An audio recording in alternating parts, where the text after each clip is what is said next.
And because she could embellish convincingly, it was the talent that paid the bills. After all, she did.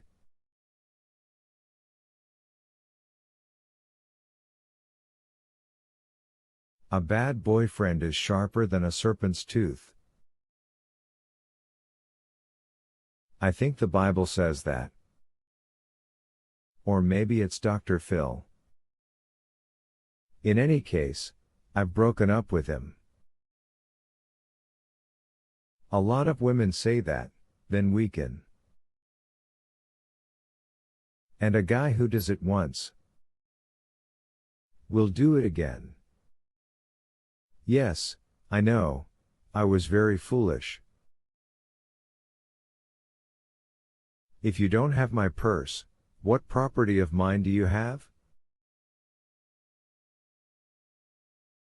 Ms. Neal turned in her swivel chair, the sun licked across her face, momentarily highlighting those unusual blue eyes, opened one of her file cabinets, and brought out Tom the Tom-Tom.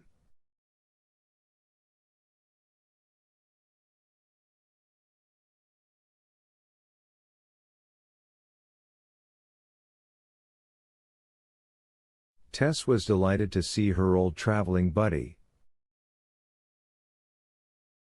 It didn't make things all better, but it was a step in the right direction. We're not supposed to remove anything from patrons' cars, just get the address and the phone number if we can, then lock it up, but I didn't like to leave this.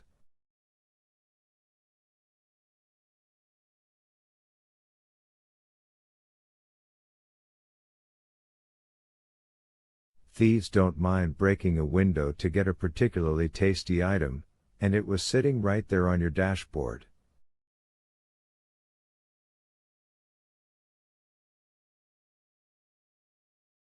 Thank you. Tess felt tears springing into her eyes behind her dark glasses and willed them back.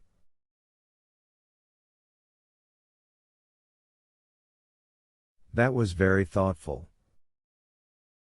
Betsy Neal smiled, which transformed her stern Ms. taking care of business face to radiant in an instant.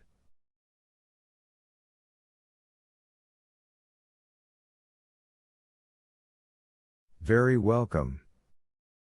And when that boyfriend of yours comes crawling back, asking for a second chance, think of my gran and all your other loyal readers and tell him no way Jose.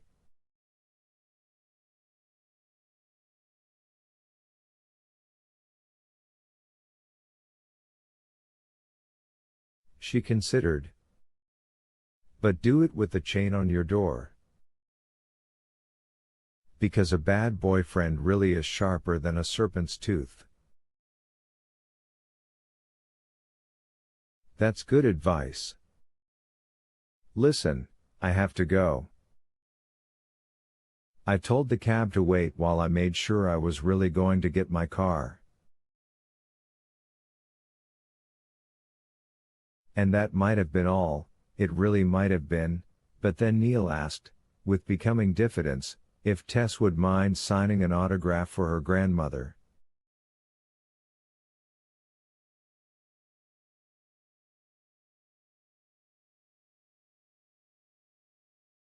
Tess told her of course not, and in spite of all that had happened, watched with real amusement as Neal found a piece of business stationery and used a ruler to tear off the Staggerin logo at the top before handing it across the desk.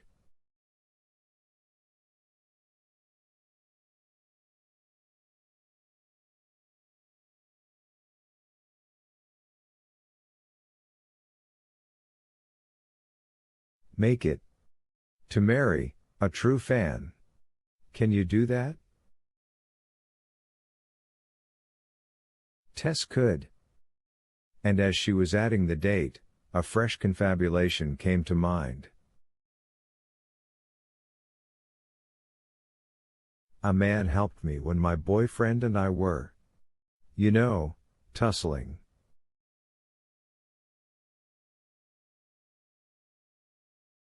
If not for him, I might have been hurt a lot worse.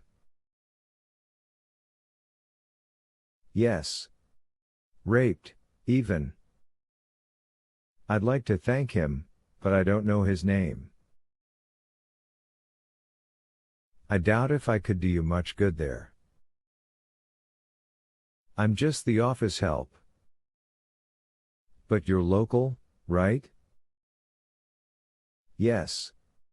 I met him at the little store down the road. The gas dash? I think that's the name. It's where my boyfriend and I had our argument. It was about the car. I didn't want to drive and I wouldn't let him. We were arguing about it all the time we walked down the road. Staggered down the road. Staggered down Stag Road.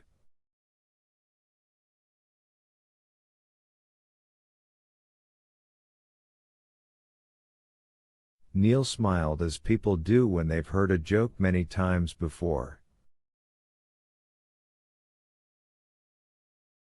Anyway, this guy came along in an old blue pickup truck with that plastic stuff for rust around the headlights.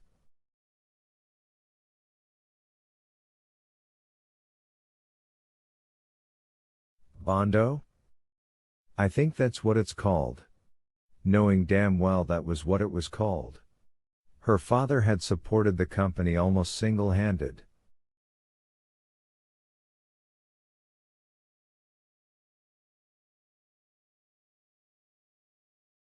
Anyway, I remember thinking when he got out that he wasn't really riding in that truck, he was wearing it.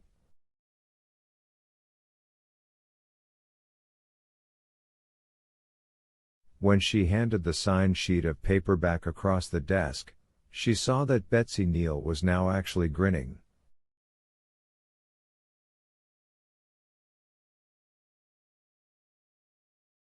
Oh my God, I might actually know who he was.